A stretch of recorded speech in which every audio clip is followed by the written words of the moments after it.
Miss Mills, Mr. Mills, can you hear me? What's going on? I'm in Okay, this okay, thing. okay. Man, we had a couple hiccups, man, but we finally got here, That's what happened when greatness tried to come forth, man. It's the enemy tries to stop it. bro. You know what to say.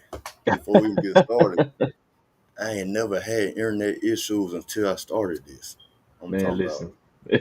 That's how it goes. Like I, I I'm can't. expecting, I'm expecting for my stuff to go out or do something at some point. Man, hey, you know what I'm saying? We're gonna That's move it. that to the side and we're gonna let it ride. You know what I'm saying? Yeah, yeah, So, yeah. with that being said, let me start it over. Welcome to Shut Up Buie. I'm your host. It's me, it's Buie. And today, come to the stage. We have a very special guest, neighborhood, Vicksburg Oh yeah. finest, Jerron Smith. Clap it up, So, clap it up, clap it up, clap it up, clap it up, clap it up. there's a button. Man, I appreciate you having me on, brother. I really do. And no problem, fam. No problem. Thank you for coming up here to my Oh platform. yeah, most definitely. So, with that being said, let's get started. Let's just go ahead and dive into it. Mhm. Um, so what inspired you to even start in this field as a firearm instructor? So, um, at the time, so it's two reasons. One, I needed something to do to kind of take my brain off of work at the time. This started in 2020, so at that time, COVID is happening. There's a lot of uncertainty, and I know I'm made for more than just sitting behind a desk, a 9 to 5. So I took what I've already done up until that point, as far as training, as far as um retail and all of the experience that I've had in my professional career to launch a firearms training company. Not knowing what was going to come of it, but 5 years later and some change, I'm still here. But the second reason is because the church I used to attend, we had a couple of vehicles being broken into, actually during service, and so the pastor, he charged me to help lead the church security team, get training and all this stuff. And so that actually was another reason why I was prompted to become an instructor, because if you're going to pay somebody to come in to secure the facility, why not have somebody in house versus out the house? Right. And then it will it feels different then because you know the people inside there. You Exactly. know, you Ex- attend service with them probably for years. yeah. So right, It, right. it So just makes that much better to be more intentional with how you're training. So that way, the person that you see every week, whether it's Sunday Bible study or any other type of service, you have a lot more intention to and not cause harm to those individuals in the event that something happens, such as an imminent jeopardy type situation. right, okay. So with that being said, how long have you been training? Um, how long have you been training others in firearm safety and marksmanship? So definitely a little over 5 years consistently, and I always say consistently because for 5 years I've really made a an effort to get out there and market myself, update websites, uh, go and get more training to offer more training. So we've been doing it for over 5 years. My company that I started in 2020 is RYG Tactical, or Run Your Gun Tactical.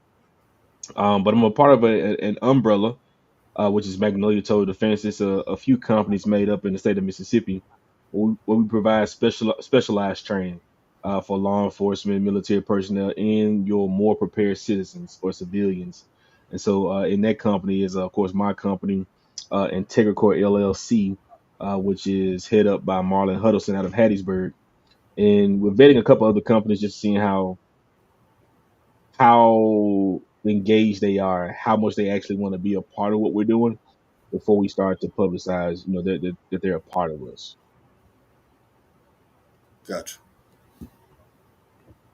Okay, okay, okay. So, what kind of credentials or certifications you had to complete for you to teach? So most people are going to tell you, especially coming from the civilian space, no law enforcement, no military background. Your National Rifle Association certification, USCCA, which is the United States Concealed Carry Association, and a few other companies out there or organizations out there. So I'm certified through the two I just named, as well as a new organization that I happen to be a part of as a director of training, which is the United 2A Collective.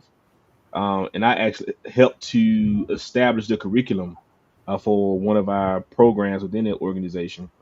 But additionally, I've trained with former law enforcement, former military personnel to go through their rigorous programs to be certified. As a matter of fact, I'm going to one of them again at the end of the year for the next level in their instructor training, which is Range Master, headed by Tom and Lynn Gibbons out of Florida. So I'm really serious about um, continuing to develop myself because it's one thing to go and get one certification, you think that's it. But it's another thing to tell your students like, hey, the same way that you come and sit in the seat in my classroom, I sit in folks' seats as well and go and get information. And guess what? I pay them more than I could ever charge you. Right. So it's all about being again intentional with with just being a learned individual in a current individual as far as training is concerned. Okay, okay. So I know I pretty much know the answer to this question, but I'm still going to ask because it's a Hmm. pre-question that I had already made. Have you had any military experience or law enforcement experience? Nah, Anything of nah, that order? nah. So I've trained with law enforcement and military in many classes, and I find myself being one of the more um proficient individuals in the class.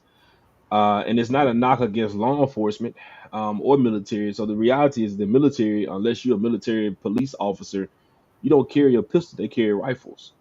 And then in law enforcement, even though they carry a sidearm or a firearm for duty, they're required to do so much other training that they can't just go and do firearms training um, all the time. They have to work on many different types of training just to be able to be, I guess you could say, in compliance with their job.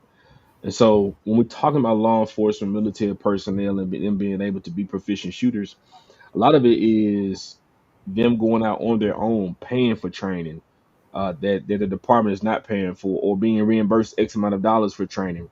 Versus myself, I can actually go to the range, go with my set drill list, or whatever I want to work on that day, and do it as many times as possible. Now I have stepped into the competition world where I've done some steel match shooting as well as your your course shooting where they have different layouts for targets and things of that nature. What you got, Now, now, what is still what you say? steel match? So with a steel match, they set up different course layouts. Um, you'll have maybe 3 to 4 or 5 pieces of steel laid out in certain formation or format, and you have to shoot those steel at least 1 or 2 times, and then you have one final piece of steel, which is your stop steel. So once you shoot that one, if you haven't completed the course of fire, that's it for you.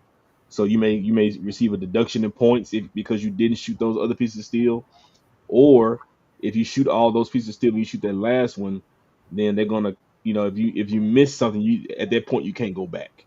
So I have Mm, I have done that, and I've also tried my hand at other different types of competition shooting, and we'll see what that looks like going towards the end of the year to see that's something I want to do, which I do want to do.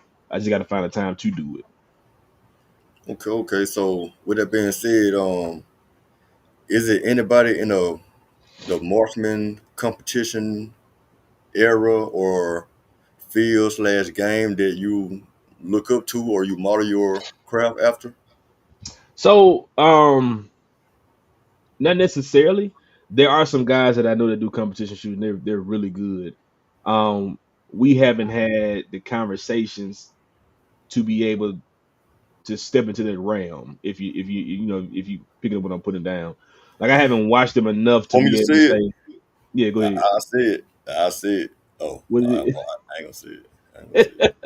I say it. Ooh, I say it. Go ahead. Go ahead. Go ahead. My bad. My bad. Nah. Let me get back. All right. But we haven't had the conversations to be able to say like, hey, I should look up to you. Just because in that space, I do believe that you need a coach, especially because it's something new. There's always some nuance to competition shooting that if you don't take your time to actually learn it before going into it, then you'll find yourself at a disadvantage versus an advantage. Because there are some benefits to being really, really efficient and proficient in competition shooting. You get these different ranks and statuses or titles based on how well you do over a period of time. Hmm. Okay. Thanks for sharing that. So, what is the most important principle you teach to your students about firearms? First things first is safety. We don't start any class, any conversation, anything without talking about safety first. Safety is paramount. A lot of people buy a firearm, they take it home. In some cases, they leave it in the box. In other cases, they may take it out the box and look at it, do this or do that. But then I've had people come to a class where I had a lady come to a class with a gun in the shoebox, Oh and wow. she said, "Here you go." I said, "Man, this not a class for shoes. This is a firearms class." She said, "No, the gun is inside the shoebox." What kind of And I shoes said, was "I have no idea." it? I Oh, was she like, got some stilettos or something. I don't even know. she came in there with a blur and the got Yeah, she in said, a "I'm gonna hit local him with the box. heel." Yeah, but get the gun. I can't learn how to use his heel. Hey, hey, look though, like true story. Back in the day, Hmm. it were the women that was swinging them purses. Oh yeah, they do Women whatever they that gotta wasn't, do. yeah, they was really carrying right now. So Yeah. just a pivot off of all the questions that we have laid out. Hmm. Do you feel like there's more women that's start taking firearm safety and knowledge more serious right now? Oh yeah, man. Back in 2020, between 2020 and 2021, millions of firearms were sold. At least 50% or more of those firearms sold were women. Um, I've been in some classes, man, where women outshoot the men. Mm, And it's not necessarily baffling for me, but when I got my start, I wasn't aware of that.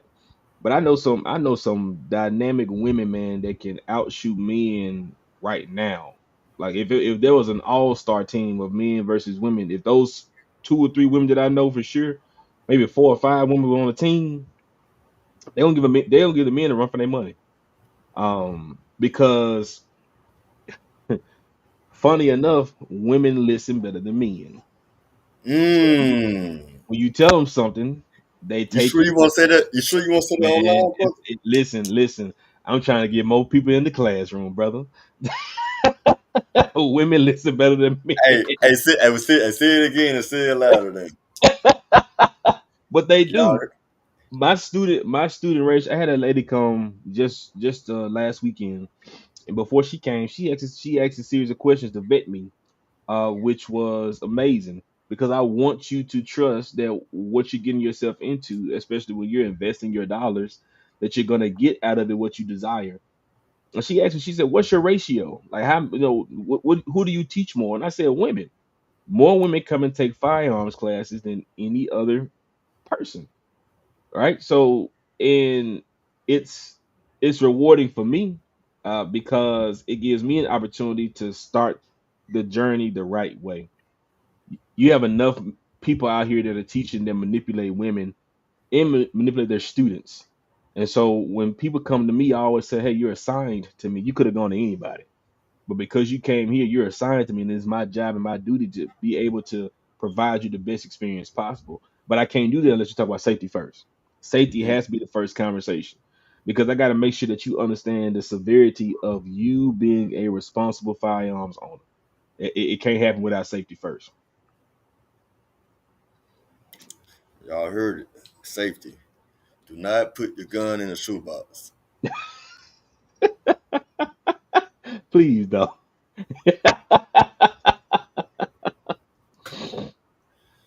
Oh, so with that being said, the Hmm. lady who came in there with a gun in the shoebox, was she Yeah. nervous?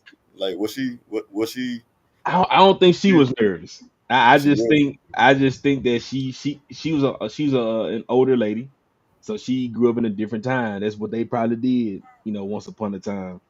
Um, but to answer the question, I'm relatable.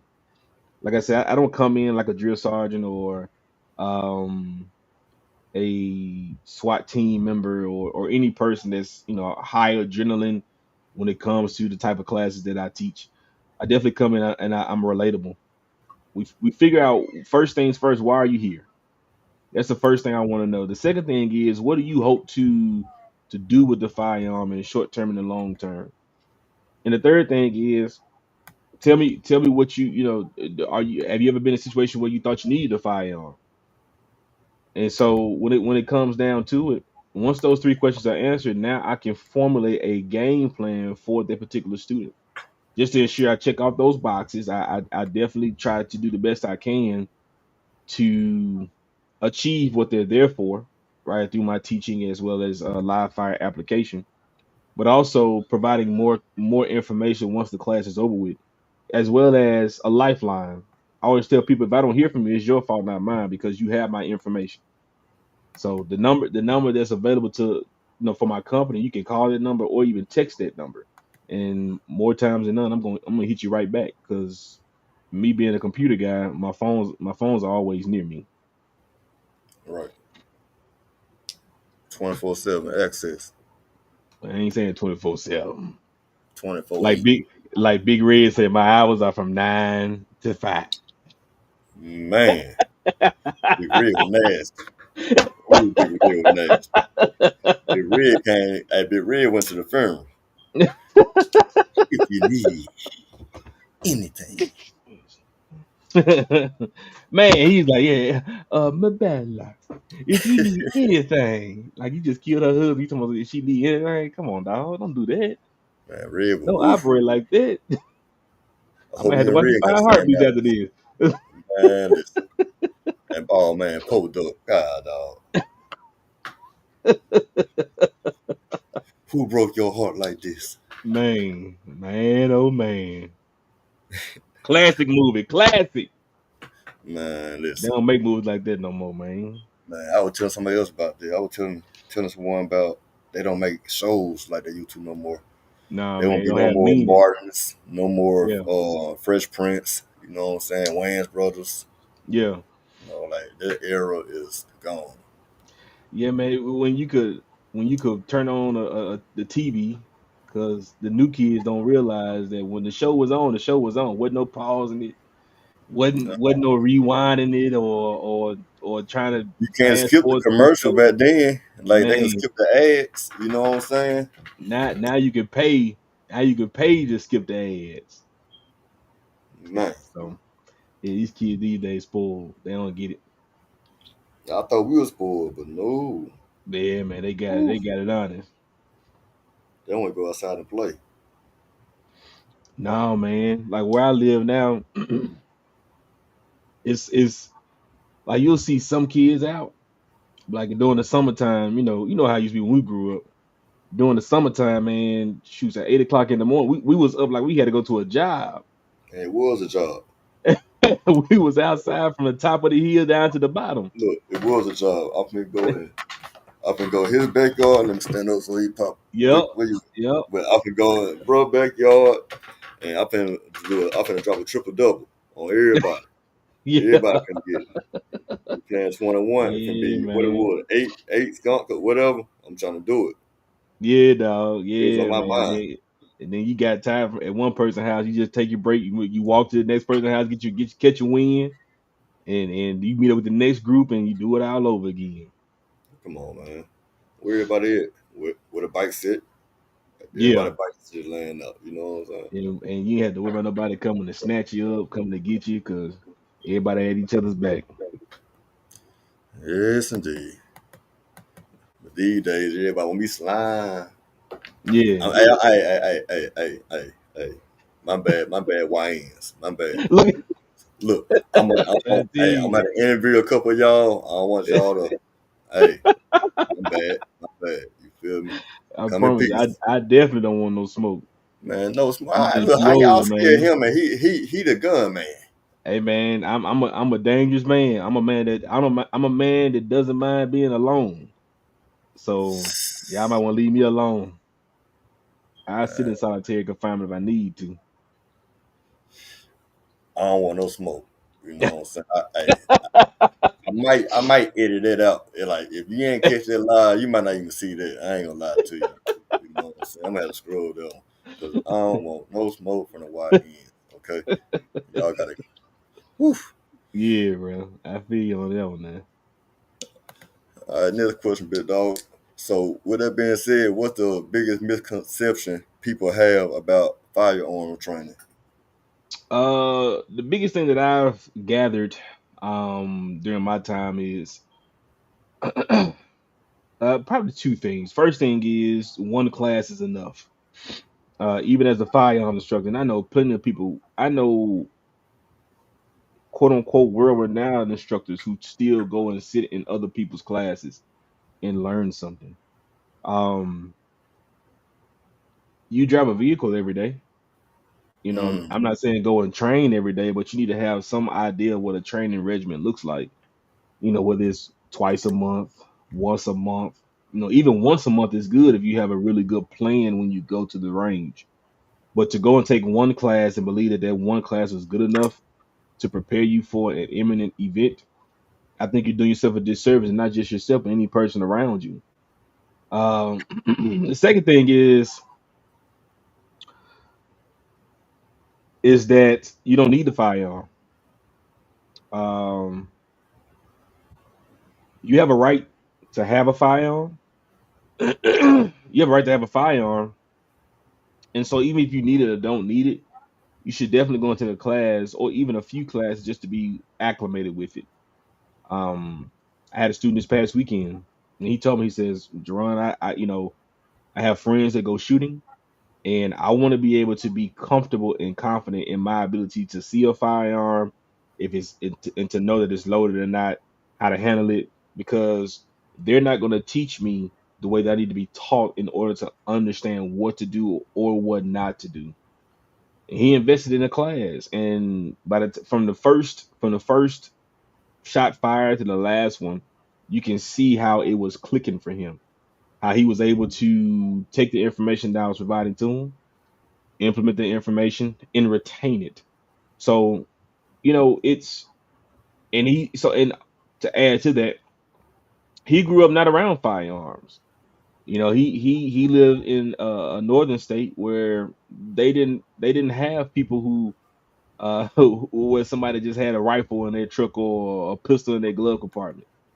Then you move to Mississippi, and that's all you see. It's like everywhere you go, somebody has a firearm. And so if they're going to be around, I may as well do my due diligence to learn about it. And so those are two biggest misconceptions. Um, I say one, that one class is enough, and then two, I don't need a firearm at all. okay, yeah. One thing about Mississippi, you can be pumping gas and they gonna have that firearms.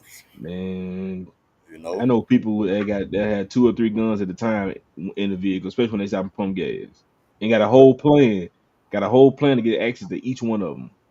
See, see scenarios. You know, Man, proper preparations oh yeah, prevents.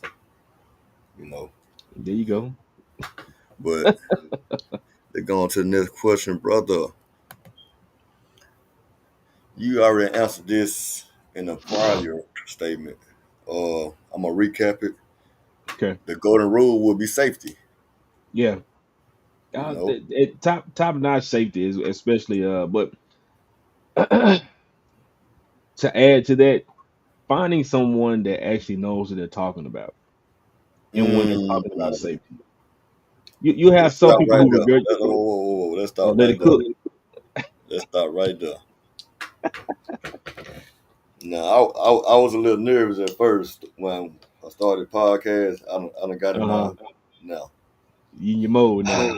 So let's stop right there. Um, is it a lot of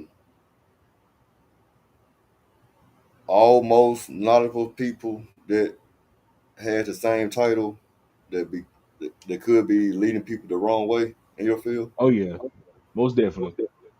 Most definitely, man. A lot of people get into this stuff as a money game. Some people get into it because of popularity. That I always say you the man in your state until you find a man that's the man all around, right? Like you'll see people, let's say locally in Mississippi, you'll see people that do extremely well in Mississippi, but they go to Texas and they find somebody that's been doing this just a month or so longer, or they find somebody that's doing it with a lot more um, advancement, if you will, or a lot more emotion or encouragement to be the best at their craft. And so yeah, there are plenty of people in the firearms community that they so two things. One, they could be leading people astray because they don't want to go above and beyond to learn more about what they're talking about. But then two, sometimes like myself, when I first got into it, I didn't necessarily have a mentor or mentors to help guide me through this stuff. And so what happens is you'll find yourself providing misinformation, not necessarily because you mean to, but because you don't have anybody to hold you accountable in the stuff that you're saying or that you're teaching. It's like how I taught my first year is not how I teach now. And that's a testament to learning and implementing the information that has been learned, as well as taking my experiences in this space and forming I guess you say a data driven skill set or data driven analytic to provide to the students just to make sure that we're coaching and educating properly. Like I said, I know people that they have taught the exact same for a number of years, but the importance in it is if they're teaching the exact same from one point up until now, it's because in theory they have done the homework on what they're teaching and they stick to it. There may be some tweaks along the way, but it's like anything. When you find your groove in your teaching and in your ability to provide information, you stay in that groove, but along the way you should be again developing yourself to add to that, take away, probably change how you say stuff just to be able to ensure that you're teaching people rightly, right? Because at the end of the day, if your student gets into a self-defense situation, the job of the lawyer on the other side is to discredit you. Well, guess what? They may call the instructor that you had a class with to come and testify. Did you Mm, teach this person this? Did you teach that? And so one of the things that I do for my students is I provide information at the end of every class. Especially with your first class, depending on which class it is, you get a PowerPoint of information, safety, parts of a firearm, legal considerations, so on and so forth, which is all information that has been vetted by law enforcement and former law enforcement. So if the law enforcement officer believes this is good to go, then in the courtroom they should believe it's good to go as well. And I'm not just saying just one law enforcement officer. I'm saying multiple enforcement officers and agencies, so on and so forth. So I say, yeah, you got people out here that's doing stuff wrong. Again, one, not probably by not by their own knowledge, and then two, some people are just stubborn and just do what they want to do. And that's why I always tell people, ask me the questions, vet me out. Let you know that you coming to a quality firearm instructor. right. Now I'm gonna pause for a moment because I got a couple Okay. comments. Um, People are writing me saying that they can't see the video. Well, yeah, on Yes, Facebook. yes, sir.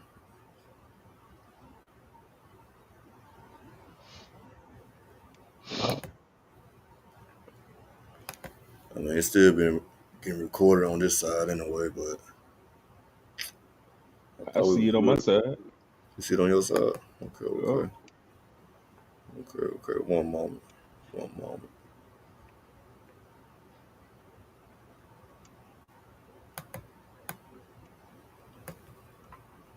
Um,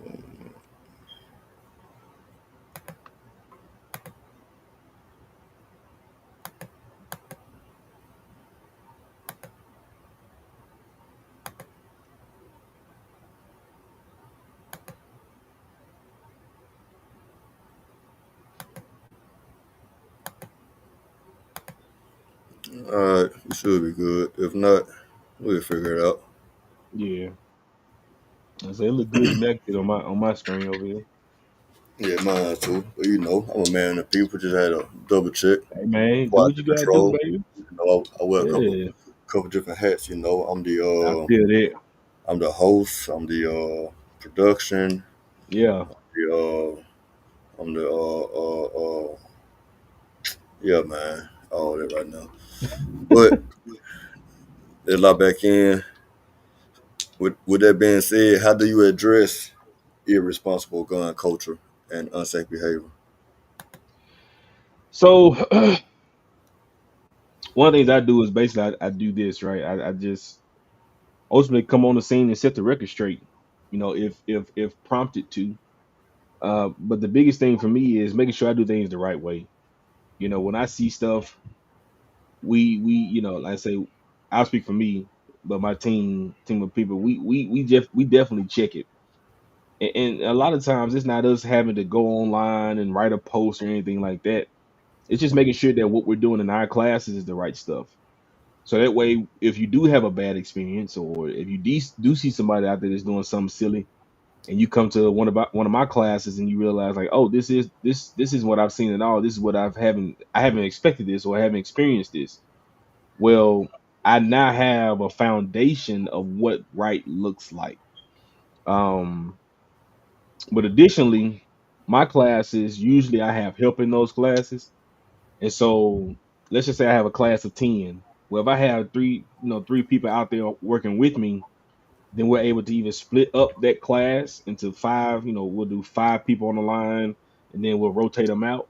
Or if we run all 10, then we have a system in place just to ensure that everybody is operating their firearms as intended, during the live fire session. So if you don't have a team of people, then that's adding to the irresponsibility that's out there. You got to have folks that have the same mindset as you, the same mind frame. Basically, when I make a move, I don't have to say anything. You know exactly what's getting ready to happen. And unfortunately for me, I have not had an issue in any class since I've started. Just because we do a really really thorough job, or we attempt to at least do a really thorough job of how we approach various points of the class, just to make sure everybody's safe, comfortable, and confident. You got you. So let's do a little quick recap. All right.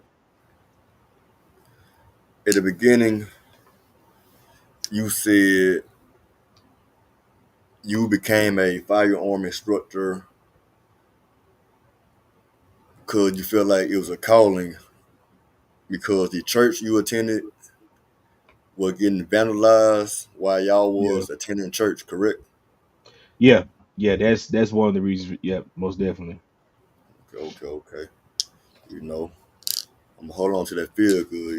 Like if like the man feel like he got called to be a firearm instructor and he was guarding the church, like he gonna be this until he decide he just wanna go live on a boat or somewhere. You know what I'm saying? Like Man, I'm definitely looking for a remote location now. you see, Uh, you see, you I see. can and that's the thing about it, man. It's like when it comes to what I do, what like I say, what we do, my people, what we do, especially in the church security space. I mean, you seen it recently, just recently in Kentucky, man. There's a church shooting where the pastor and the pastor's wife and her daughter, or their daughter, were impacted, right? And there was a church shooting or situation down in South Mississippi. a few months ago. There's so many, the church.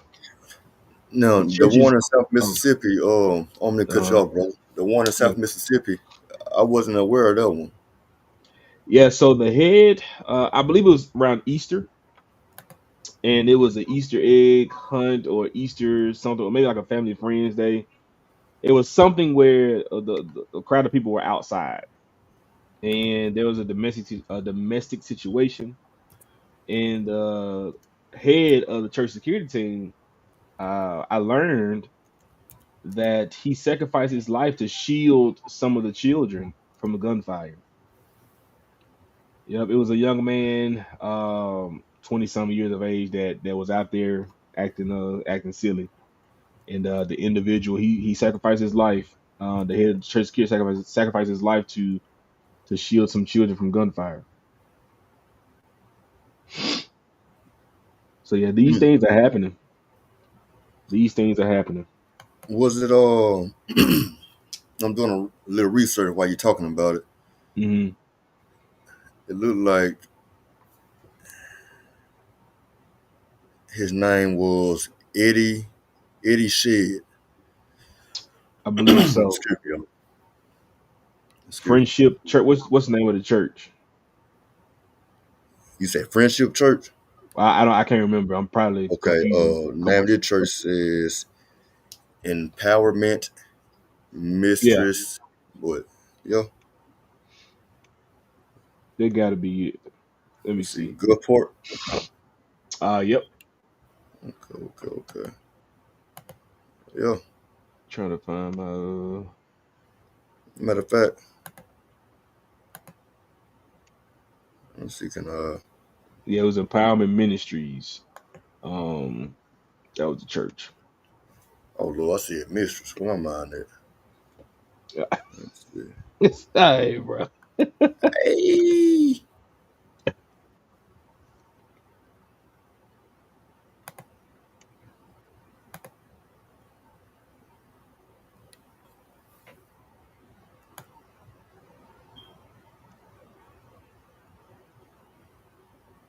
Hmm.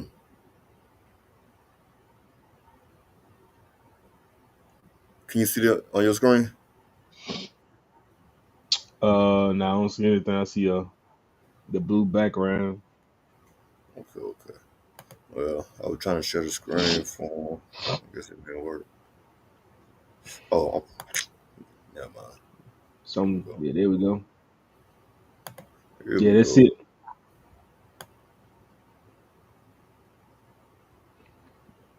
And so to man to highlight that man, that gentleman took what he did seriously.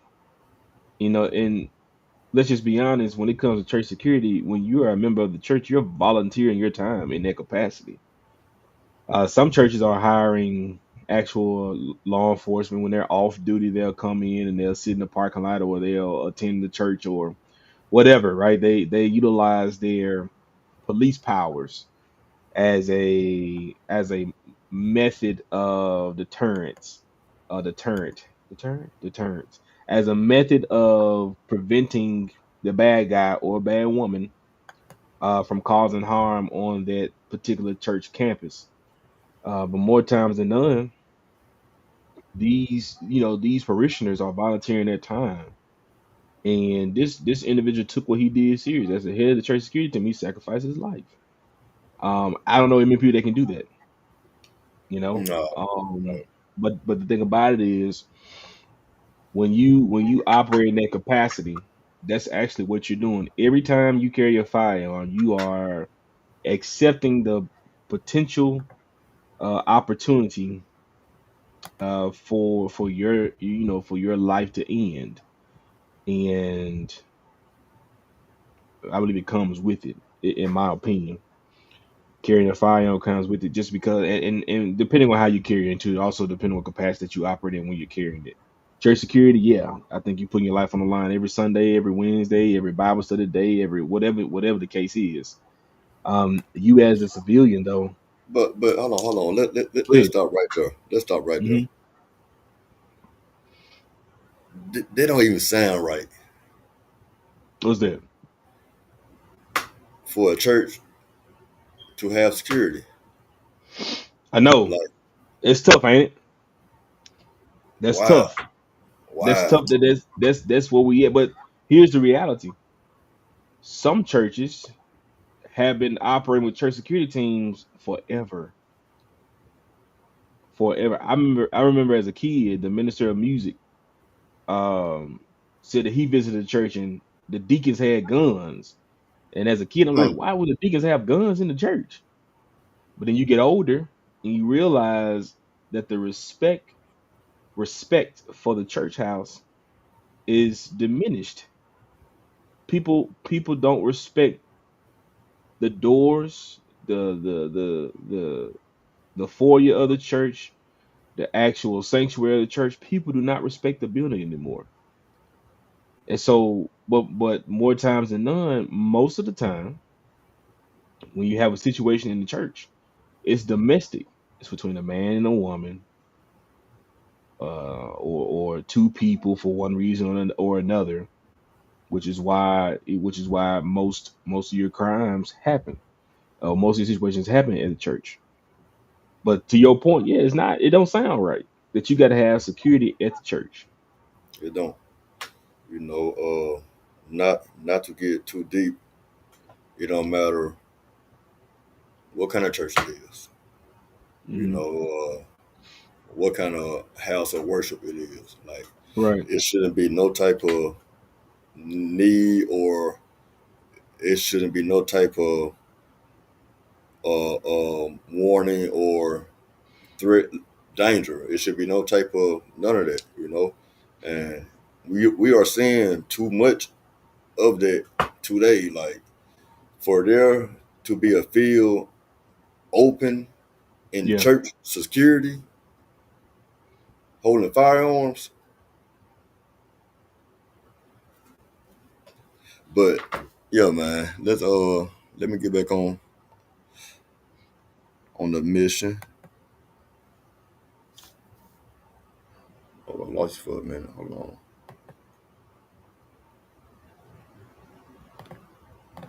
All right, here we go. But once again, I want to thank you. You know what I'm saying? Giving me this opportunity. Oh Uh, man, I'm glad to we had to be go here. across that road.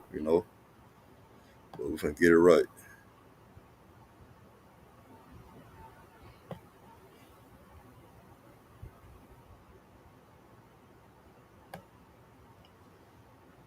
So just to piggyback on a little recap that we are currently doing.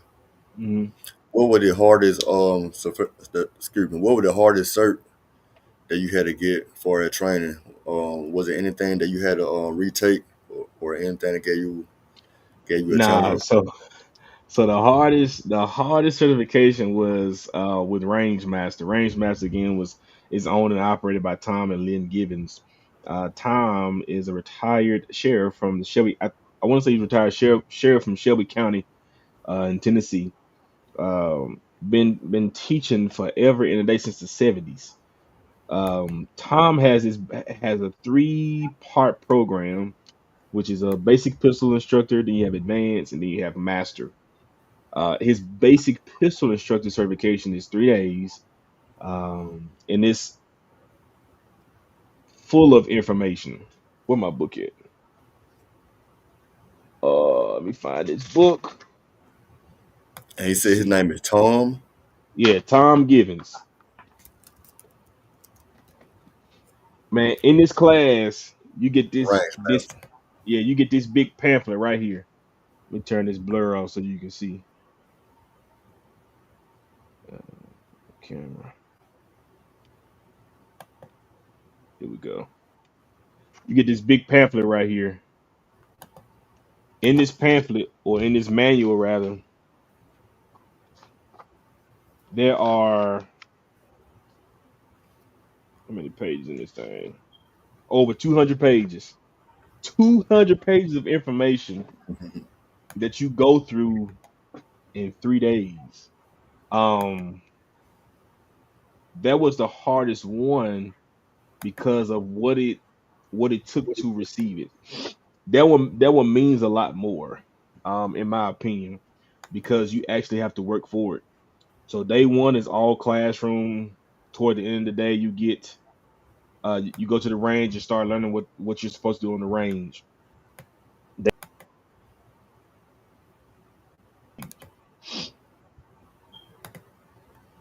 Yeah, so day one all day classroom. Day two is classroom range mix, and then day three is range with some classroom range, and you take a test. That blew my mind. I took Hmm. that test like it was an ACT. Like if I fail this, I'm not going to college.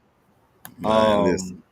I That's took what it, it sounds walked like. out, and was nervous, man. I was nervous, and man, fortunately, I was able to pass it, of course, the first time around. But it's just the amount of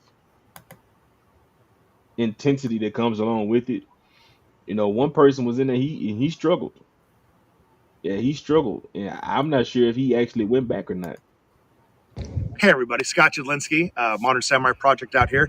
I'm out here on the Las Vegas Metro PD range teaching a class, which is basically the same thing I'm going to be teaching you guys at TACCON in 2023.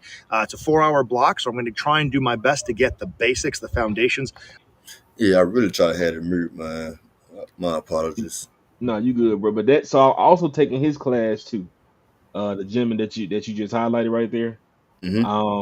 And he has a pretty rigorous class as well. Hey Which is everyone, my name is Tim Kelly with involves Apache performance Solutions, and training. we'll be using 2 blocks of Oh, instruction. my bad, bro. Nah, you good, brother.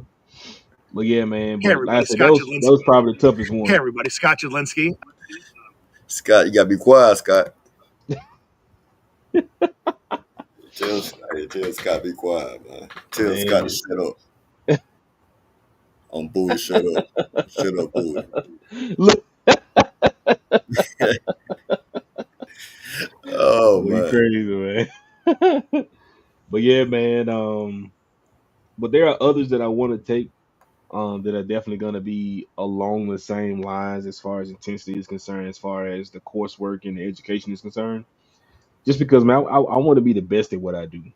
I Mm, never want to get complacent in this stuff. I never want to be someone who just says, "Oh, I have this certification that I got 20 years ago." No, I want to still be relevant, but I also want to ensure that anybody that comes through my classes again have the confidence that when they paid their money to get this information, that they did what that they got exactly what they were vying for and then some. right, right. So with that being said, I'm gonna highlight your website All right. and you just let the people know what kind of services that you provide, how could they reach you, and if they wanna hold on. If someone just want a basic my first starter M16, what kind of build would you suggest? So I build guns too. I am I'm legally allowed. I'm Why I I come back? Look, we ain't finna Yeah. miss all that, bro. We ain't finna miss all that. No, man. Yeah, No. so I No. build firearms. He build Uh firearms, man. He build my, firearms. my This straight rifle, Call of Duty. yeah, my rifle in the safe, but I'm actually working on a Yeah, bill right now for somebody, for a law enforcement officer. But no doubt. I build, Put your phone out. yeah, man, I build AR-15s. That was one of my passions when I first started training. I sell firearms. Um, I facilitate transfers. So if you find something online, you need somewhere to send it to, you can send it to me. Um, Hmm. I manufacture. I got two companies. Well, I have another company which is build manufacturing where we manufacture suppressors. So I got a line of suppressors coming out. Um, Excited about that. So I do a lot, man. I do a lot in this space. I'm real quiet about it just because I work. I do a lot of stuff.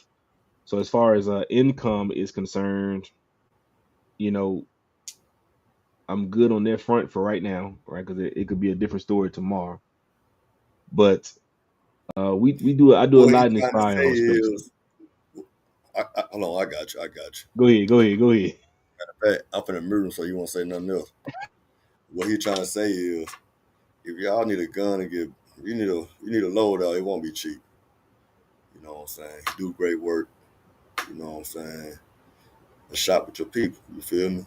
You know what I'm saying? You gonna need it. Don't just get it. Create it. Then tap in with him. He'll show you how to really use it the right way, the safe way. Oh, my bad, bro. You saying something? I can't hear you. No, man, I was saying you said it right. You said it right, man. Like I said, you got to spend your money on to have some fun on. To get one of his gunyons. Yeah, there you go. There it is. You right there. You right there on. Ooh, You right there with gotta it now. spend a gunyon to get one of his gunyons. But it'd be worth it though. All those aside. Yeah, man. So, do you have any clips online I can show the people? Uh, man. So probably on my Instagram or something like that. But Something like that. All right. Well, we'll uh, dig into another day. yeah, Well, they should see a website posted in the links and everything. yeah, There should be like the first point of contact unless y'all have them on Facebook or something like that. yeah, So, with that yeah, being man. said, Mr. Smith, Instructor Smitty, thank you for the opportunity to display and highlight you on my platform.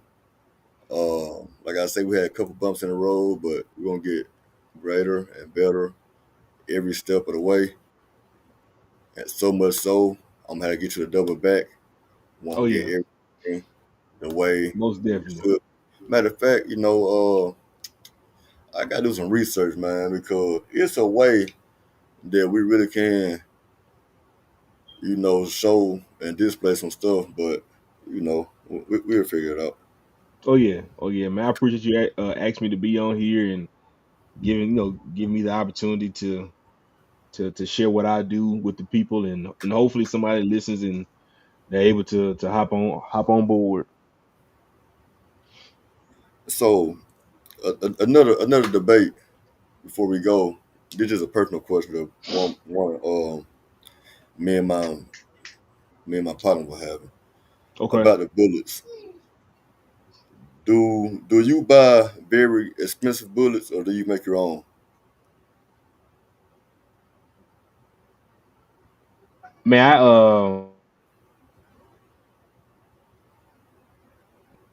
I actually man, I buy factory stuff. I don't manufacture ammo at all. It's it's never been something that I've been interested in. I just go and buy from the store, or I actually buy through one of my distributors. Now I will say that I don't shoot like steel case ammo through any of my guns because it will tear up that barrel a lot quicker Mm, than your brass shell casing. Um, so primarily I'll shoot federal ammunition. Fiocchi is something that I shoot in Winchester. I probably won't shoot anything in CCI. I shoot those four primarily. I got some federal around here somewhere. That's why I'm looking like that.